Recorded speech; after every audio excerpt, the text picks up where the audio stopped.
Hi, good afternoon, folks. This is Rajiv S. Khanna from immigration.com, the law of Rajiv S. Khanna PC. This is our bi weekly, every other Thursday community conference call. We are going to go over the questions that have been posted. And once again, I regret we're not going to have time for new questions. We have enough here that will take my entire hour. I can do follow ups on the posted questions, but there'll be no new calls. Okay. Um, with that said, let me get started. I had a conversation on Twitter with somebody who had been trying to figure out whether or not it is okay for them to travel while their case is pending. So I created a separate frequently asked question for that because it does come up quite a bit.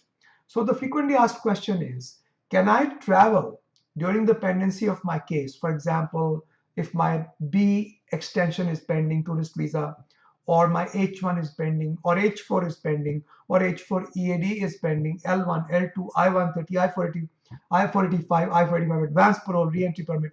So um, all of these have separate problems and issues. Okay. The gentleman had asked me about, can I travel while my H1 extension is pending? And the simple answer to that question is yes, but please do talk with your lawyers before you do so. Normal rule is visas like H1, L1, you can travel while the extension or the transfer is pending as long as you have maintained your status. Okay. If you're already on H4 and you applied for EAD, you can travel. Government has said this might delay your case, but you can travel. If you are on L1, I just said you can travel. L2, people usually just go get a visa stamping. Travel is not a big issue. I-130, I-140, uh, there is no need for you to be in the United States when these things are filed. I-485, um, you have to be in the USA when your I-485 is filed. Once it is filed, you can travel if you already have an H1, L1, H4, L2 stamp. Otherwise, you have to wait for advance parole. Okay. Can you travel during re-entry permit? And the answer is yes, as long as you are in the United States when your re-entry permit application is received by the USCIS. And after that, if you are here for the biometrics, there is no problem. You don't have to be in the United States for the rest of the processing. You have to be here just for two instances. One is when your re-entry permit application is received by USCIS, and the second is when you are here for biometrics. Those two places we need you, otherwise you can be outside. In a very, very general, quick way, that is how the travel requirement works. But please do check with your lawyers before you travel. It can create all kinds of new issues, especially if somebody's been unlawfully present. That could be a big problem. And you travel, next thing is you're stuck with the 3 year or the 10-year bar. Okay, anybody has any question on this, press star 5. Any question of travel, star 5. Okay. Let's start on the other frequently asked questions. I've marked a few questions that's frequently asked. I'll do those first. Uh, from Mohan 1983, the question is, when should I join my future green card employer? And also recapturing time on L1B. So Mohan says, I've stayed on on L1B in USA from 2010 till 2015, 5 years, then went to India for 8 months, got an H1B for 1 year, which is okay. Uh, Entered USA on December 1st, but my I-94 was good till October for 11 months. Can I get one extra month? The answer is yes, you can. Now, another employer has started green card. Should I plan um, should I join their payroll before filing I-140 to avoid USCIS inquiry? This is an important issue to understand, guys. That's the reason I marked it as a frequently asked question. So I am in the United States. My green card is being done by an employer other than the current employer. That could be one of the two scenarios. Either my green card was done by an employer I intend to join future in the future, Or it was an employer who started my green card. I used to work for them, then I left and I moved on. Now, do I have to go back and join them? So, addressing only the issue of when should you join the employer. Whether you actually have to join them or not is a set of totally different questions. But let us say that you are going to join them. Do you have to join them at a certain point? What is the most advantageous point? Should you join them right away? And the answer to that question depends upon a bunch of variables. First of all, there is no requirement under any law that you have to join the green card employer before the approval of the green card. However, if you join them before I-140 is filed, it might make I-140 approval a little bit easier in the sense that perhaps the question of whether or not it's a bona fide employment becomes moot. Okay, so joining before I-140 could be of some advantage. Great advantage is if you have already joined them before POM is filed. Before POM is filed. Uh, Personally, to me, joining before I-140, after I-140, they are probably about the same dignity of effort or dignity of ease of approval. I don't think it's a big deal either way.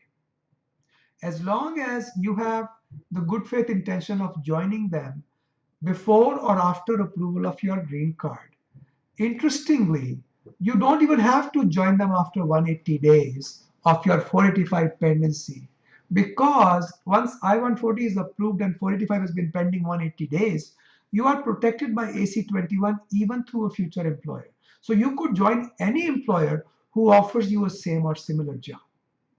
That, in a nutshell, is the situation for joining future employers. And as far as time recapture is concerned, on L1s and H1s, you can recapture even if you were outside for 1 day.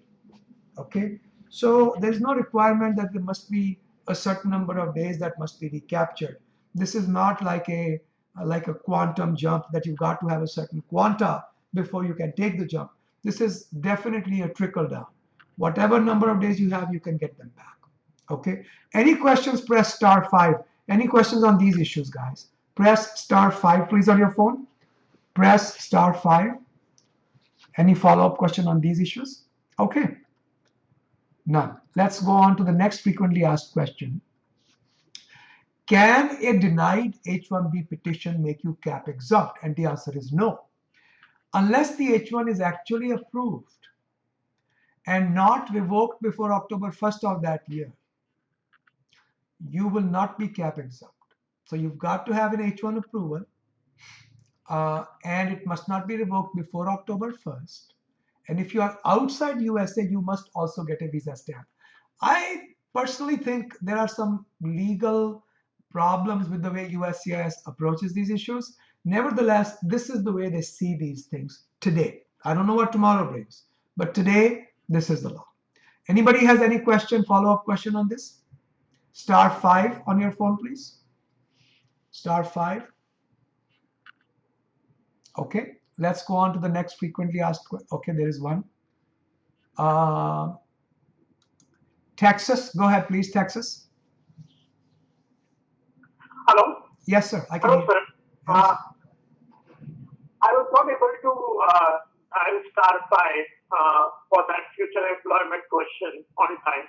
Would you be able to help me with that? Or Yes, do I wait yes. for another 15? Yeah, let's go ahead and do that. That's okay. Go ahead. What is your question? So I have a very similar thing. I got my green card, and it has been in August since I got my green card. And then I haven't yet joined the company. I intend to join, but I haven't yet. Secondly, what are my options? What happens if I don't join? And and I did not file for AC-21 yet. So I did not file the AC-21 when the green card was pending. And this for I-140 was approved way back in 2008, and recently I got my green card. And 485 was pending since 2007. So Is your that's job, what it is in nutshell. is your current job same or similar to your green card job? Yes, pretty much same or similar, like very exact this thing, but different remuneration in a way. See, in my view, as long as you can document that your job that you are currently doing is same or similar, I don't see why you even have to join the future employer. Just keep documentation, maybe a letter from this employer that you are working with, stating in detail what you do, so that if it ever becomes an issue, for example, during naturalization, you are able to prove it Okay. that you continued working on a same or similar job. Remember, there is no requirement under the law that you've got to file an AC-21 letter with the USCIS. The fact that you haven't done it Okay. should not be a problem. If at all it becomes an issue, it will become an issue during naturalization. And for that, you will have documentation. Keep it with you just in case it comes up. You can prove it. Okay. And so second, as far as the documentation goes, so before my green card was approved, 3 months before that, I got an RSE to submit my medical as well as an employment verification letter.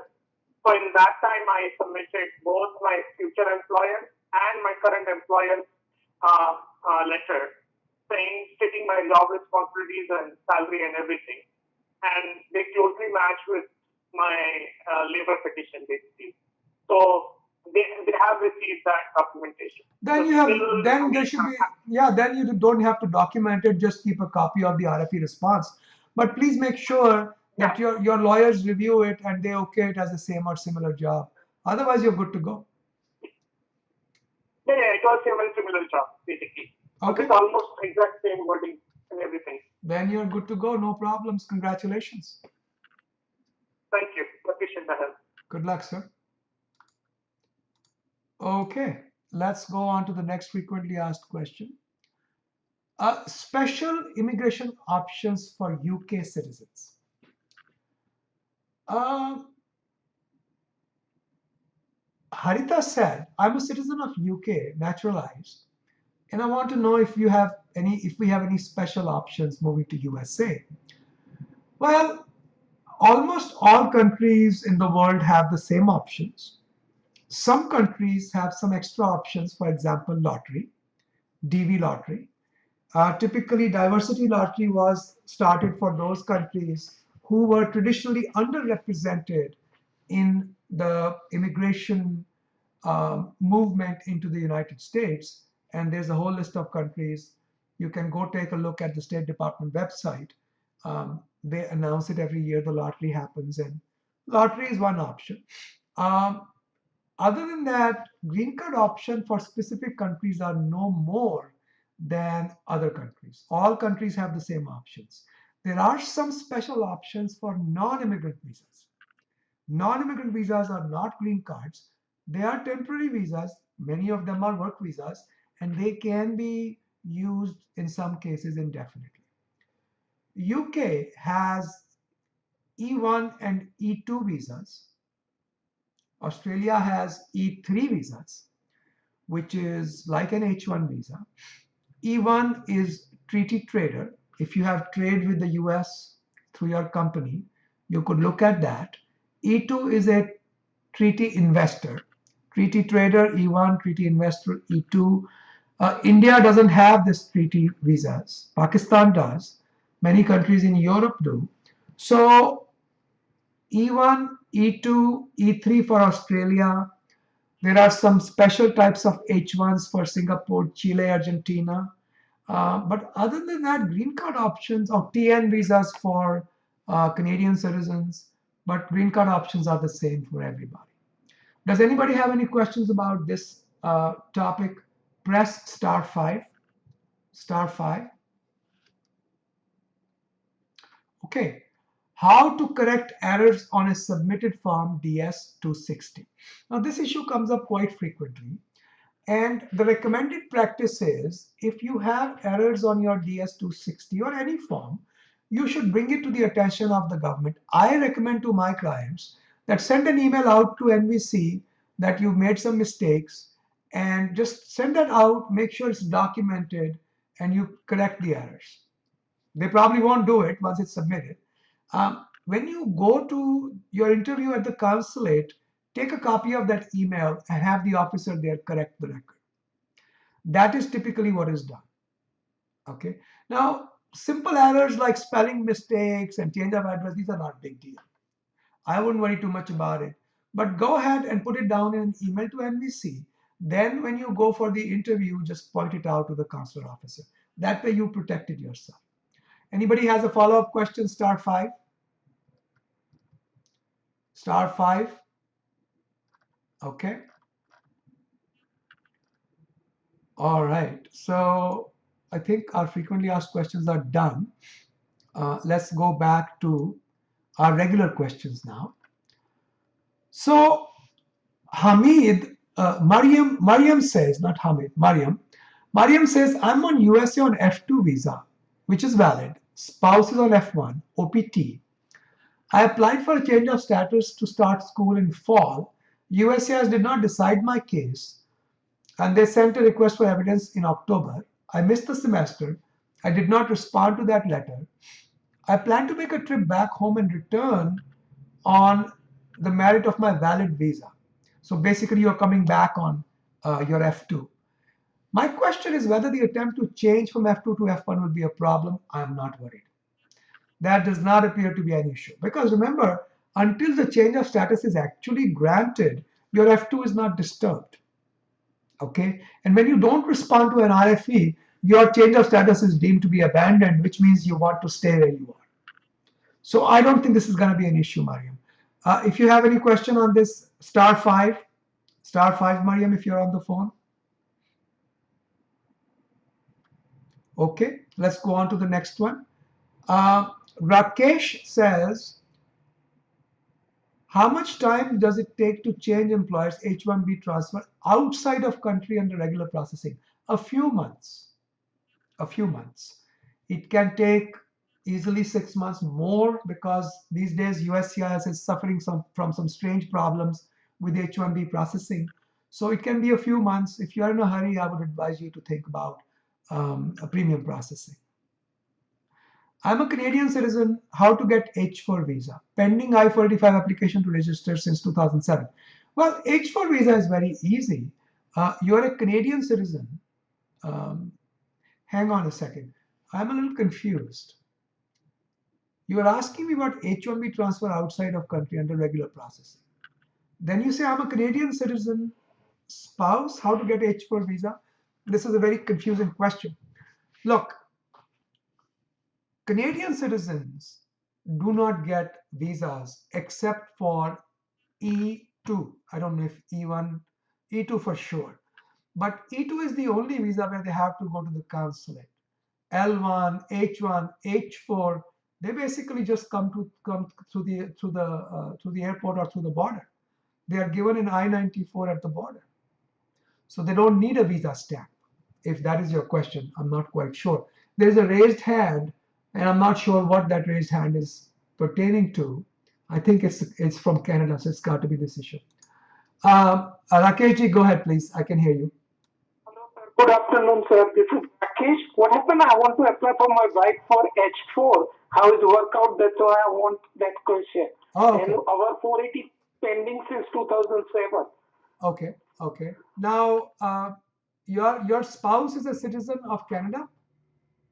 Yes, she is also a citizen of Canada. She does not need a visa, sir. She can travel on the I-94 itself. I-90, but we need a like notice of action for her H4 like 729 or something. No, no, no, no. Let me think about this for a minute. Normally, the way it would work is this is the way I understand it. You can call the one of the crossing borders. You can call either the border that we have. We have 3 or 4 borders that you cross over the Buffalo side. I forget what it is called. They're usually pretty responsive. If you just call them up at the border, Customs and Border Protection, and ask them what documents does she need to bring to get an H4, I believe all she really needs is a copy of your H1 approval. She does not need any notice of action from the government. Okay, thank you you so much, sir. You're welcome, sir. Good luck. You're welcome. Thank you, sir. Okay, let's go on to this one is done. Let's go on to the next one. This is VSS123. Okay, there was some problem in communicating with us. Let's see. I'm currently on H1B with I-140 approved. Son is autistic. Oh, I remember your case. So when my son reaches 21, how do I keep him here? I'm on H1, and the answer is you keep him here through a tourist visa. And I explained that the last time. Then you said you heard that part in our last recording. You said our home country requires males to do military service. His passport may expire. What happens if his passport is not renewed? That's an issue I am not quite clear on. I can tell you that there is definitely a way around it because we had a client many years ago from Greece who had a similar issue. He did not want to go and do military service in the Greek army. I think it's mandatory. I don't know if it is. It used to be then. I think it's mandatory even now. So when he got his 485, the problem was how is he going to maintain his green card because you need a passport. And I think we did something, I believe we got him some kind of a travel document from USCIS, which made it possible for him to travel. You could look into that. So you said you have some further questions. Uh, Even after we get green card, can you still get B visa? And the answer is yes. We actually have a child exactly in this situation. What is happening is mother has a green card. Father used to live in Africa. There was nobody in India. The child has to be taken care of. So mother with her green card, we kept extending his tourist visa. In fact, we just put in another application for extension, which is I think his fourth or fifth extension. And this time even the father has moved to USA with a green card. So he has his green card going also, but we keep extending his B visa. Okay, so the passport is a separate issue, the B visa is a separate issue. Just keep these in mind. Star 5 if you are on the phone, if you have a question. Star 5. Star 5. Okay, there you are. Let's get to that question first.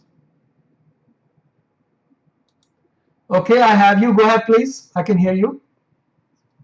Hello, sir. Thank you for answering this question. At any point of time, will my son be able to get a green card instead of just getting extending on B visas? Yes, because what you would do is when you get your green card, you can apply for his green card under the category of an unmarried child or unmarried. Oh, okay. Unmarried. Even after 21 years old? Yes, yes, that category is still available. Oh, okay. Thank you, sir. It will take. My other question about passport. Right. If there is a delay, I'm working with my home country for this renewal of passport. This is on another 1 year validity is still there. But in case there is a delay, because a lot of discussion going on, will there be an issue if for some point of time his passport expires and it arrives late? I don't know the answer to that question. I'll have to look into that issue. I would suggest. Okay, sir. I would suggest rather than spending money on lawyers, I would suggest you contact your local congressman's office. Even though you are not a US citizen, congressmen's offices are usually very helpful. Just explain to them that you want to know what happens to a person in that situation, what can we do about their passport. They will be able to get you all that information free of cost and quite quickly. Who is that, sir? Sorry. Congressman. Whom should I ask? Local congressman. Oh, okay. Congressman's office. Okay. Sure, sir. I have just one more question about the B visas you suggested. Right. When he is 21 years, you said he can continue on B visa. Right. Can he? Does he need to go out of country and come back again, or he can just get the B1 visa by staying in US itself? Look, sir, I don't mean to mislead you. I don't mean to tell you that this is always easy and always works out. But if it does work, and it should work, in my opinion, he should not have to travel outside USA. That kind of defeats the purpose of having him here. We don't want him to go. We want him to be converted here. As long as you convert him or apply for him to be converted while he's still in status, he should not have to go outside. Oh, thank you, sir. Thank you so much. You're welcome. Good luck. Okay. Then we get into the next question, which is from Ajit Raji. On behalf of his brother, I'm a citizen and I've sponsored him and his family. They live in United Arab Emirates. Priority date is 2004. Approval was in 2009. His children were young. So that means you've got 5 years of I-130 pendency. So under the calculations of Child Status Protection Act, 5 years will be deducted from the children's age, and they are probably both going to be. One is almost 25. They are both going to be eligible because they are under 21. So the likelihood of being current by 2017 is quite high. When his date becomes current, how will it affect the immigration processing of his children?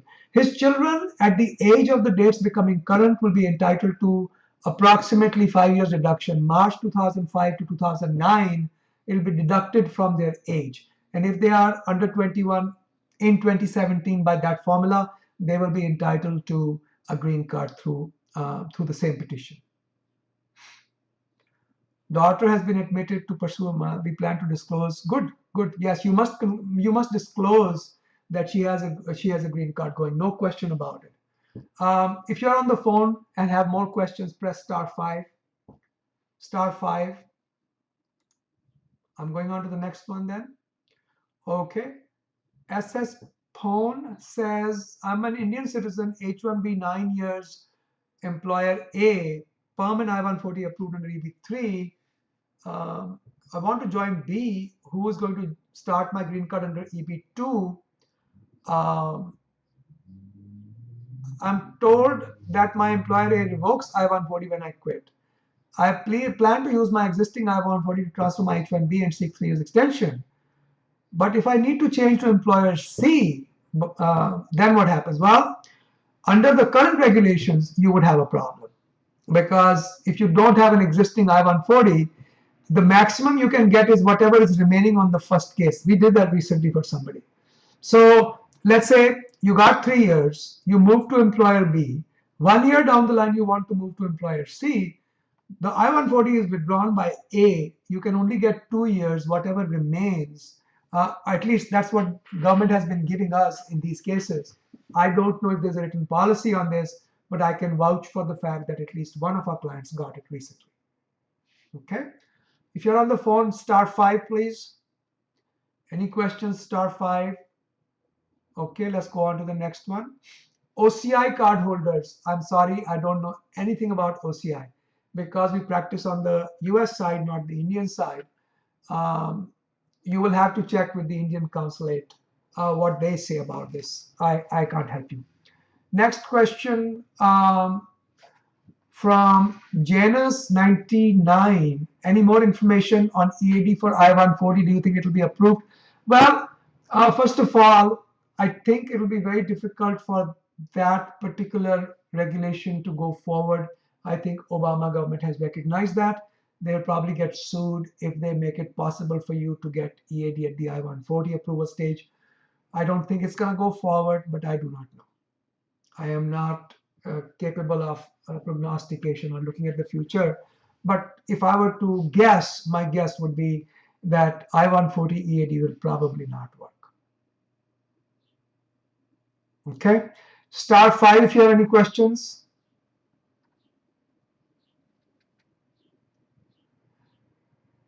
Well, you had another question about this. I'm not sure if I should join immediately or wait till my I-140 future employee is approved from my client. I think that will be the ideal situation. Or wait for the new regulations that basically give you a lot of benefits that are pending. They're not I-140 EAD, but if your I-140 has been pending 180 days after approval, I'm sorry. If it's approved and after 180 days even if the old employer revokes it, you get your priority date, which you get anyway, and you also get the right to extend H1s any number of times with any employer. So you could wait till the new regulations come out. In the meantime, start your green card with the client. Okay. Star 5 if you have a question. Star 5. Okay. Vijay 14 says, entered USA on H4 visa, changed to H1B, then transferred to company B, got receipt number. No, sorry, entered USA on H4 visa, got change of status with company A, then applied for H1 transfer to company B, got a receipt notice. There was an RFE, it was denied. Also, company A has sent an H1B withdrawal notice on 27th October 2015. In the meantime, while the H1 from company B was pending, I have applied for a change of status back to H4. I would like to know what my options are. As my H1B is denied now, what status am I currently in? Well, that's very difficult to predict. You are probably out of status because you're no longer on H4, you went on to H1. Then from H1, the second employer's case was denied. The first employer's case is in the process of being withdrawn. So chances are you are considered out of status. But this is relatively easy. See, when you filed the H4, you probably were already out of status. I am not sure when did you apply for H4. Did you apply for H4 while you were still working for company A? Probably not. So at worst, you are out of status, and you can very easily make that okay by traveling outside USA and coming back on your H4 visa stamp, or just go get a new H4 visa stamp. Let everything that is pending go. Just go to H4 visa stamping if that's what you want to do. So your third question was, will getting H4 stamping done and withdrawing H1 to H4 change of status expedite my pending H4 EAD application? I cannot comment about that. In fact, if you leave USA while you are not on H4 and you have filed for a change of status, your change of status is deemed abandoned. That's the problem. There are no options to continue employment really until the H4 EAD is approved. So your situation is you're probably out of status. You can go back into status by getting an H4 visa, traveling on H4. But if you do so, your H1 to H4 change of status will be deemed abandoned, as would the EAD. So you'll have to start everything all over again. Okay. As long as you're comfortable with that, that may be one way to do this. Keep in mind, once the H1s are revoked, you may be also subject to unlawful presence. That's a very scary thought. Get with your lawyers, make sure that area is covered. You must not become unlawfully present for more than 180 days. Okay. Anybody on the, I'm sorry, is there a follow-up question on this star 5? Follow-up question on this star 5? Press star 5 on your phone. Okay. Next two are frequently asked questions. Then we go on to employee 1975. During last 6 months, there's a significant change in the H1B processing time, taking more than 180 days. Sure. Is there anything we can do to fight this? Well, you can start a petition. If a certain number of people sign that petition, hopefully White House will respond to it. You can make them aware. I don't see what else you can do because the processing times are not really amenable to direct influence, even a lawsuit. And filing lawsuits without sufficient grounds is probably a bad idea in most circumstances, especially if government is actually trying to be helpful and you end up suing them. It's probably not a good idea. So I don't know if you can do anything other than starting a petition on bringing it to the attention of the White House and see if they want to do something about it. Okay, star 5, follow up on this, star 5. Suresh Immigration says, I'm an LPR, which is a green card holder, since 2012. Been in USA from 2008 to 2014, filed my taxes. moved to India for an overseas assignment, married to an Indian citizen, affidavit of support. Well, the problem with affidavit of support, as I remember, I could be wrong, but there's a bigger problem. What happens is when you give an affidavit of support, you either have to be domiciled in the United States, or when your wife's green card interview comes at the consulate, you should be able to show that you are actively relocating to the US or you've already relocated to the US. That is more important. We've done recently a case very similar to yours. The only difference is the gentleman was in UK, and when he gave his um, UK tax returns, etc., we had no problem getting that case through.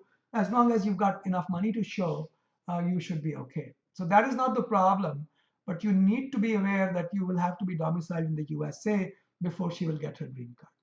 Star 5 if you have a question. Suresh, if you are here, press star 5. Okay. Wagner wants to know about citizenship by parents.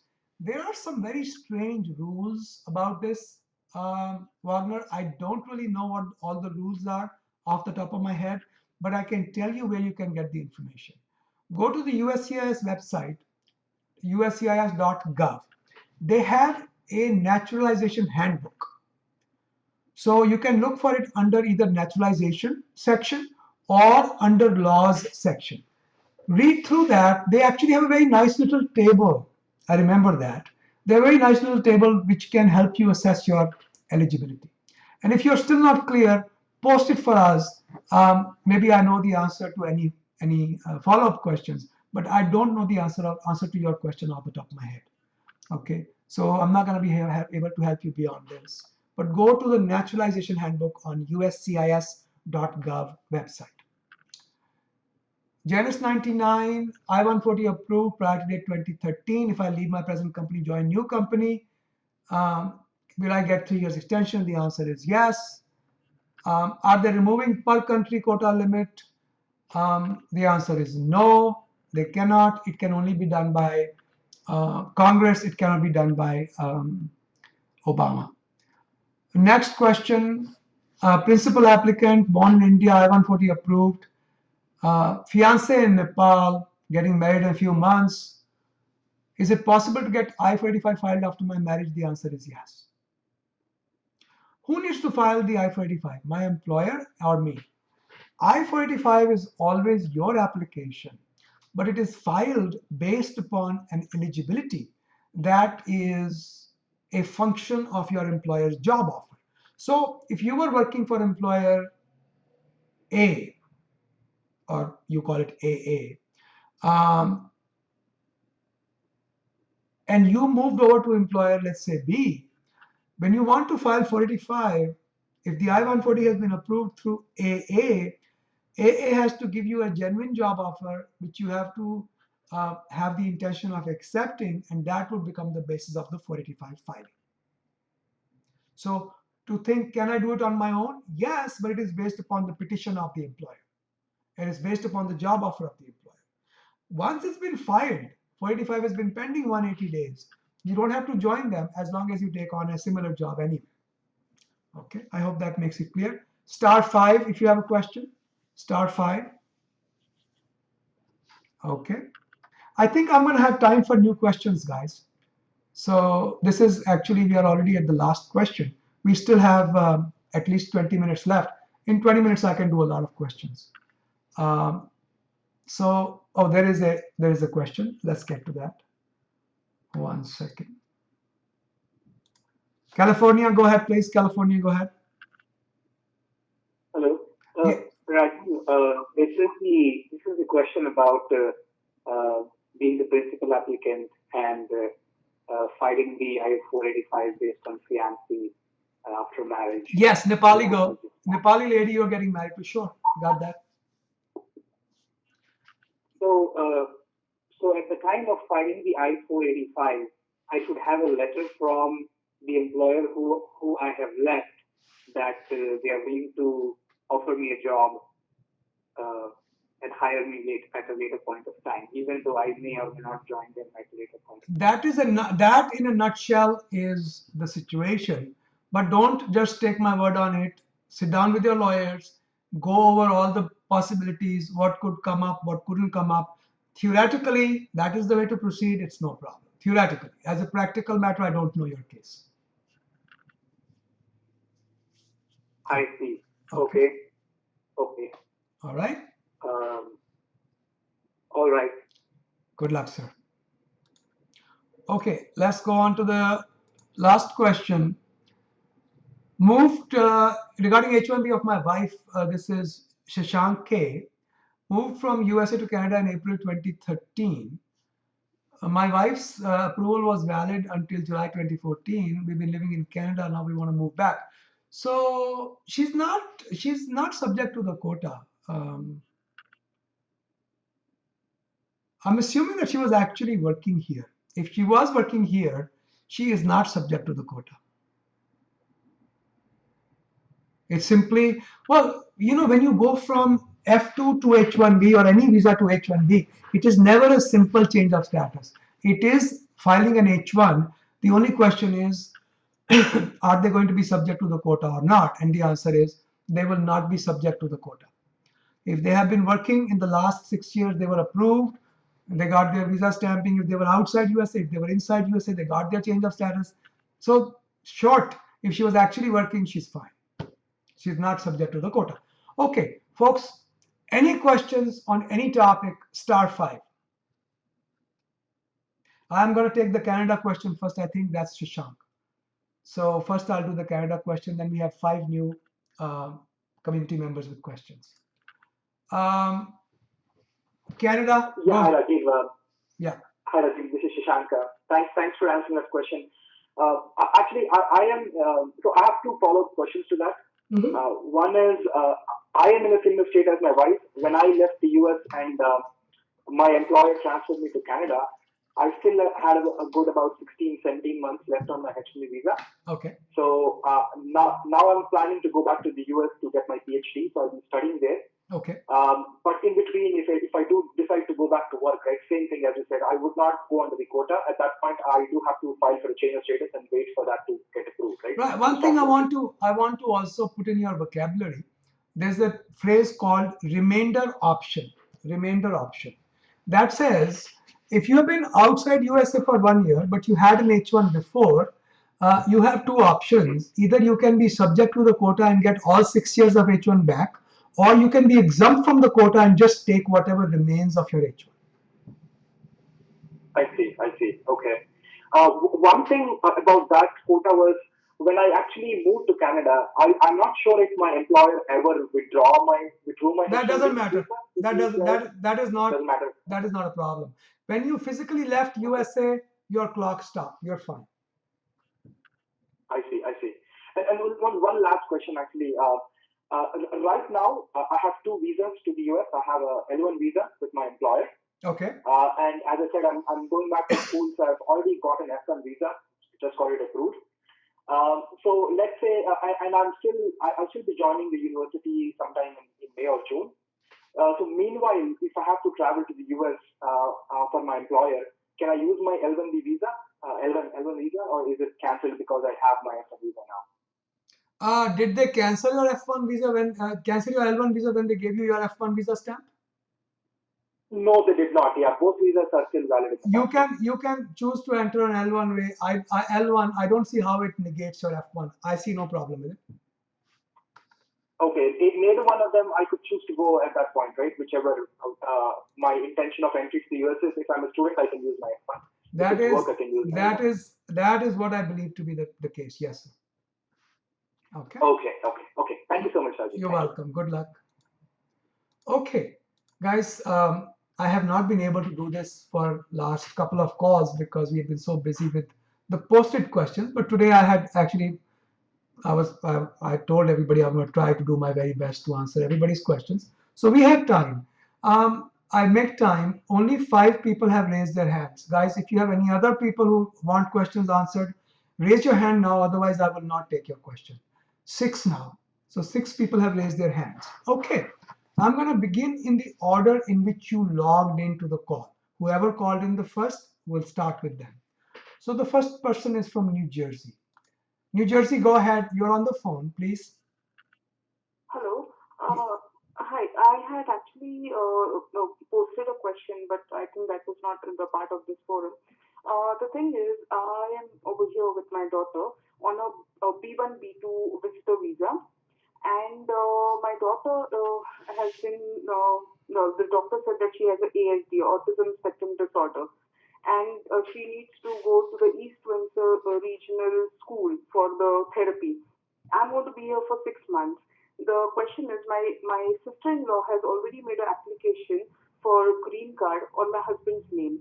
So will the procedure be affected if I put her in the school right now?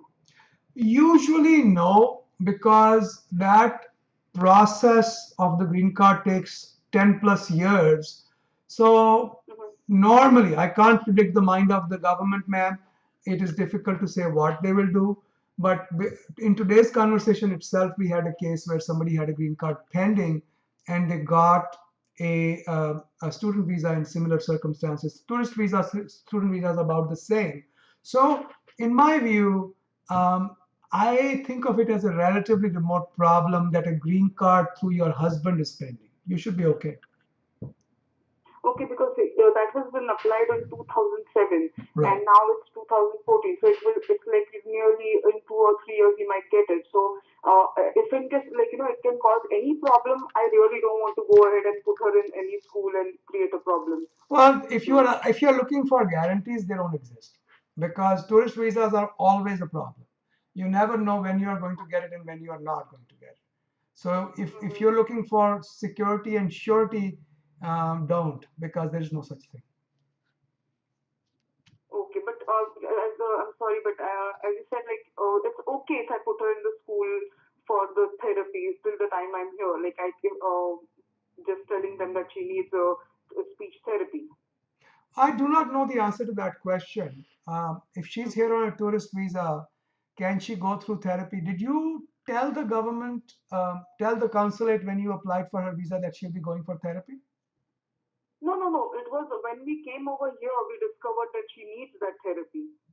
That was the thing because when we took her to the doctor said there could be a delay in her cognitive development. So you should go ahead and put her in where she can get a therapy. Okay, But I was worried because yeah. I'll give you two answers. One is based upon law, the other one is based upon common sense.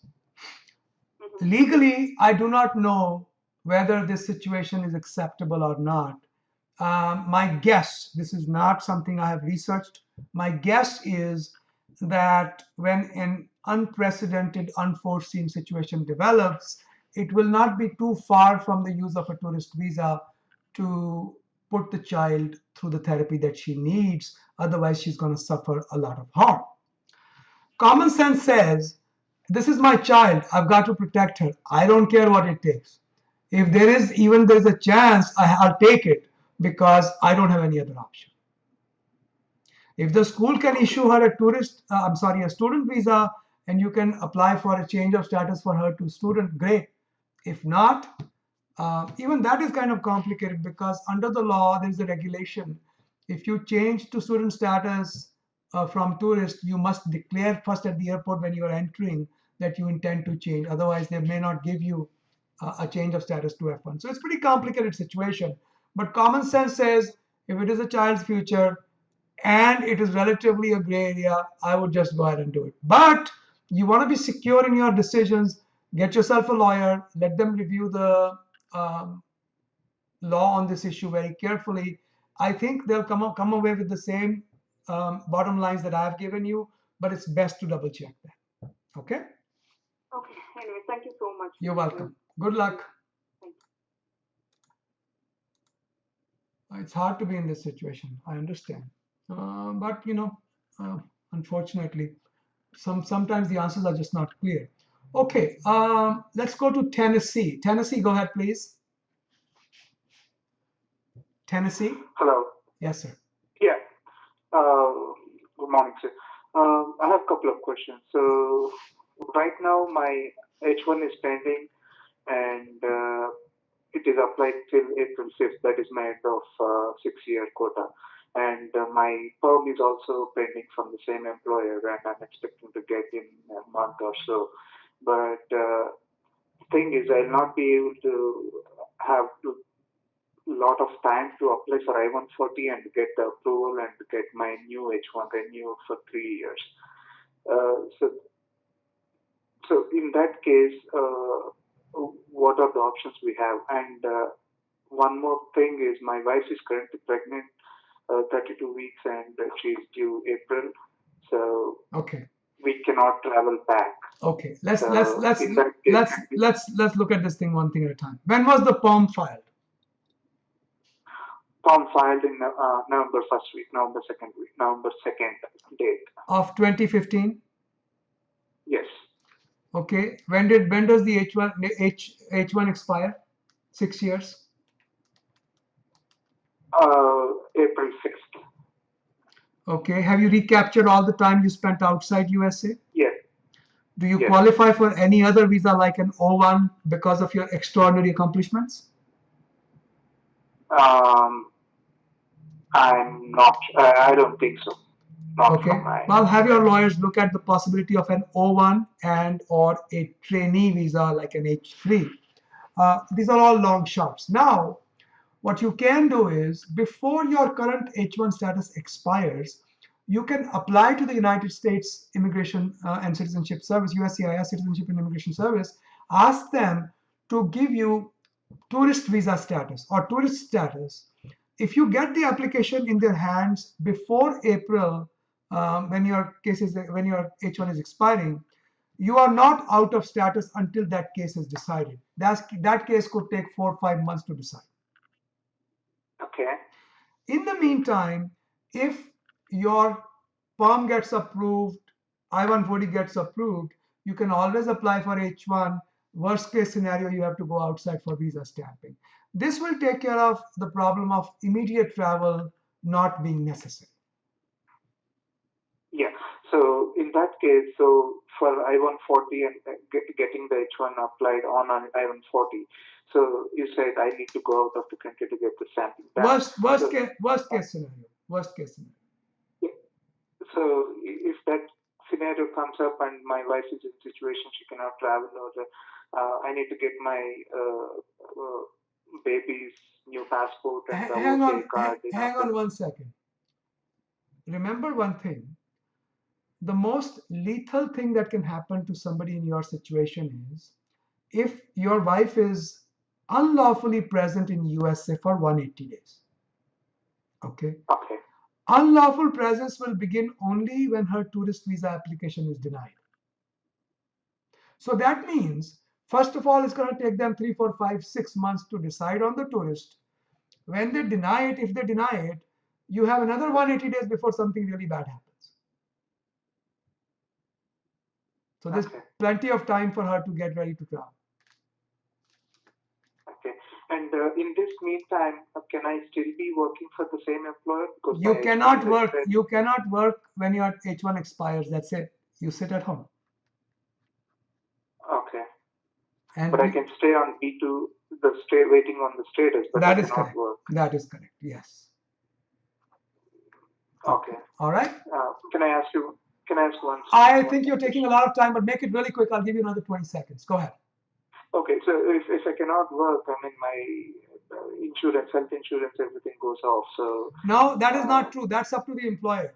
They can choose to still give you, because if you're not working and you're getting medical insurance, that is not illegal. If you are working and getting a medical insurance, that's illegal, because now you're working for something which is a benefit. Okay.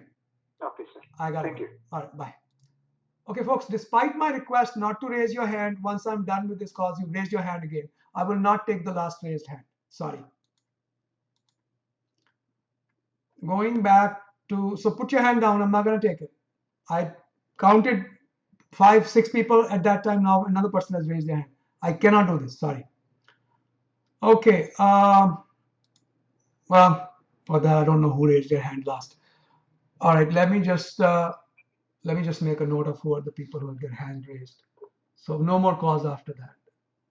Okay, I've got you. All right. Scranton, Pennsylvania. Go ahead, please. Hi Rajiv, good afternoon. Currently I have H1B visa and I have 140 approved. My 485 is not yet current. But I'm thinking whether can I do like consular processing in India to do my green card while I'm presently in United States, or do I need to go to India to do the consular processing for my green card? Okay. If for any reason you prefer to do consular processing rather than doing adjustment of status, as long as you have work authorization in the United States, like an H1 or L1, you can continue working here. Eventually, you'll get an interview, well, actually, it's more than that. It's more like a medical appointment. So technically, you will only go to India for a couple of weeks to get your green card. You don't have to go and stay there. Okay?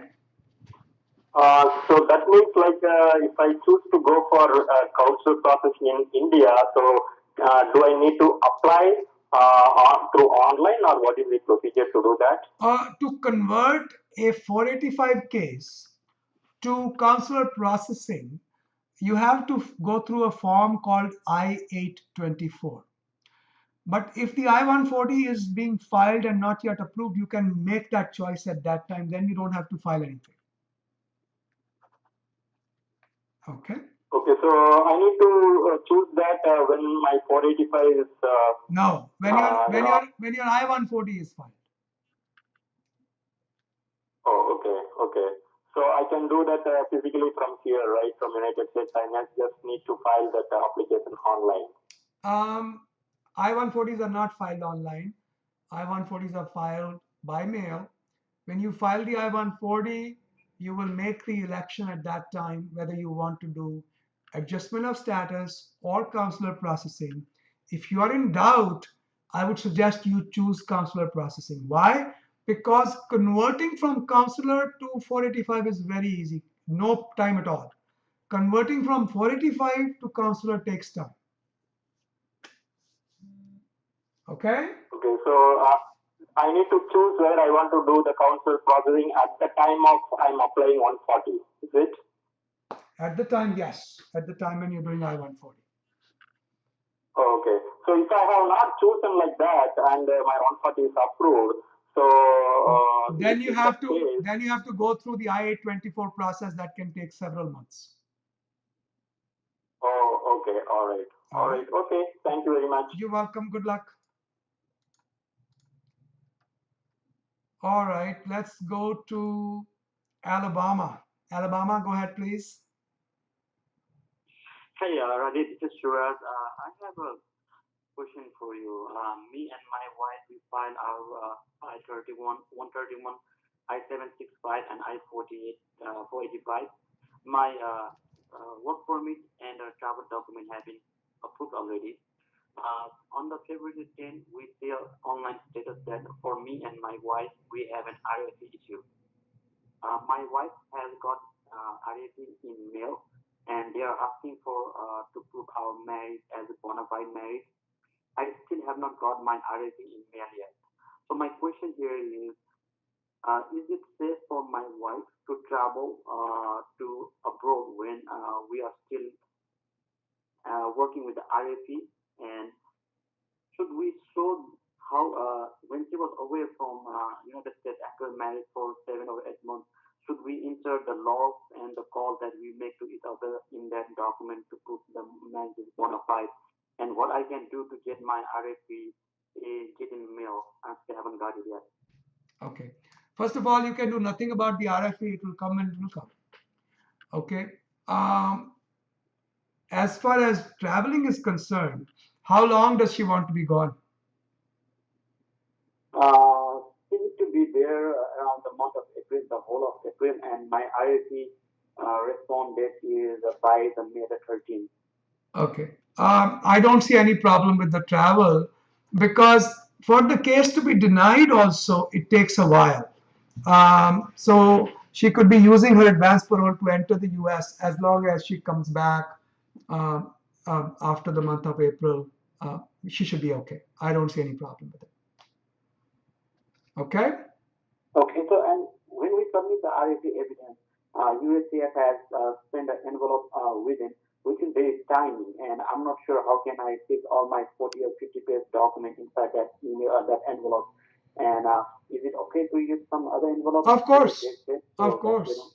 Of course. You will use the RFE that they have sent you, and you'll use another envelope, and you can put that envelope on top of the filing that you're making.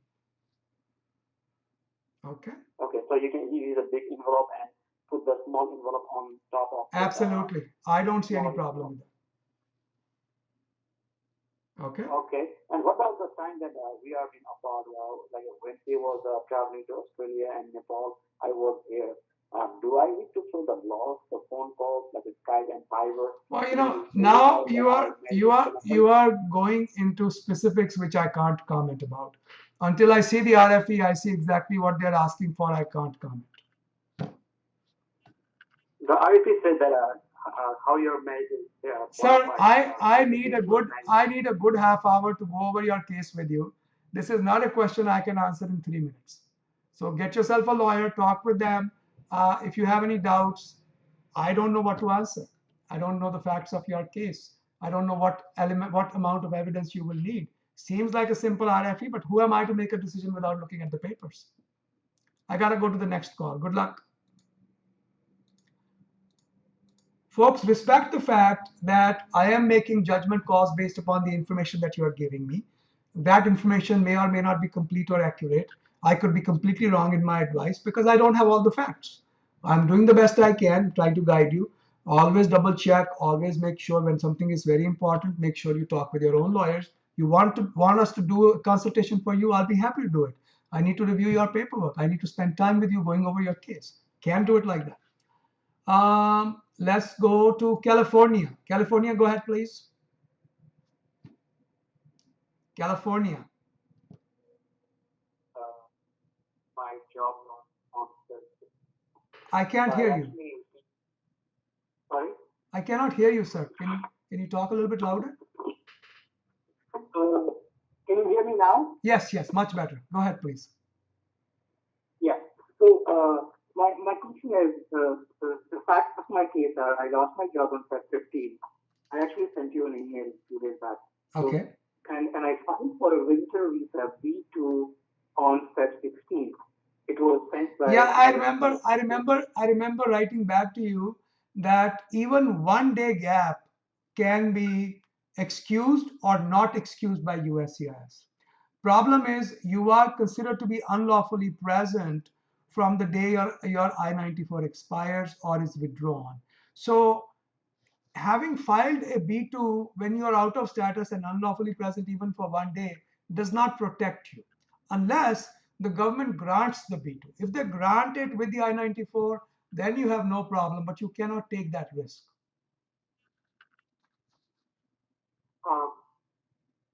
So when does my unlawful presence start? Your unlawful presence begins when your I-94 is no good. And your I-94 is likely to be no good because your employer will probably apply for the H-1 to be revoked. And the revocation goes back to the date that they ask for, which is probably the date you stop working. So it is best to assume, for the sake of caution, that your unlawful presence began the day you stopped working. Do not stay in the US 180 days past that point. Leave before then. Can you tell me the last line again, sir? Do not stay in the US for how long? 180 days past the day you stopped working. Okay, 180 days after the date I stopped yeah, and if you are cautious like I am, I would make that 170, not 180 days, simply because I don't want to make a mistake. Okay. Right. Now, if hang on, if in that time you get your tourist visa approved with an I-94, you are okay. But if either it doesn't come through or if it is approved without an I-94, you've got to leave. I see. Okay. All right. Sorry, so I have one more question. Go ahead. The last time I entered the US was in 2013 Feb on H-1B visa stamp Okay. from an employer different from the employer from which I lost my job recently. Okay. Now, in 2008, there was a similar situation when I had lost my job, and there was a gap in filing the next employer's visa. So, are these unlawful present time accumulated together from last time also, if there might have been any? I don't even know if that was considered as unlawful present, but I'm just asking if they are all added together when that. Yeah, but you left and you re-entered in 2013, right? So Yes. so then the period before 2013 doesn't bother me. Okay, the period before 2013 does not bother. Doesn't bother me, no. Okay. Okay. Good luck to you, Yes, sir. this is very useful. Thank you, sir. You're welcome. Good luck. Okay. Louisiana, go ahead, please. Hello, sir. One quick question. Like my I-140 is approved and my priority date is 2013, and I'm planning to join my new employer. So my H-1B is going to expire on April 2017. Okay. So is it possible when my new employer will transfer my H-1B, they can get my extension? Or 3-year extension also, because I'm sure the day I leave my old employer, it will revoke my I-140. So, is it possible during H-1B transfer, they can get a 3-year extension also on basis of my previous employer I-140 approved? I would certainly ask for it. If I were your lawyer, I would ask for it, and I'll make clear the reason why I'm asking for all 3 years. Okay. Now, the government has been very inconsistent in these cases. Sometimes they'll only give you, if you're applying, too early, they'll probably only give you till 2017. Sometimes they'll give it to you all the way to 2019. But if I were the lawyer, I would certainly ask for 2019. For you, I would recommend don't join the next employer until the case is actually approved. At that point, you can decide what you want to do. Because approval of a second H1 does not overrule the existing H1. You can continue working with the existing H1 if you don't like what you see. Okay. Make sense? So approve means not getting receipt, it's final approval notice. Final approval. Yes, that's what I would like to see. Okay. That's the most cautious thing you can do. Oh, okay, sir. Thank you. Right. I'm really sorry I joined last moment. No problem. So appreciate your help. Thank you so much. Good luck. Okay, last question of the day, guys. Canada, go ahead, please. Hello, sir. Good afternoon. This is Rakesh. I have one question regarding Canadian citizen spouse. I'm bringing it for the US for the H1, and my 485 is pending. Can I file EAD card or for employment based on 485 or regular EAD for H4 EAD V5? Okay, so Rakesh, what I'm understanding you to say is this. You are saying if I have two choices, I have an H1 and a 485 pending, should I do an H4 EAD or should I do a 485 EAD? That's what you asked me, right? Yes, sir. I would probably do probably a 485 based EAD. There really is not much difference, but I would do 485 EAD. Thank you very much, sir. You're welcome. You're welcome. Guys, it's always a delight for me to talk with you.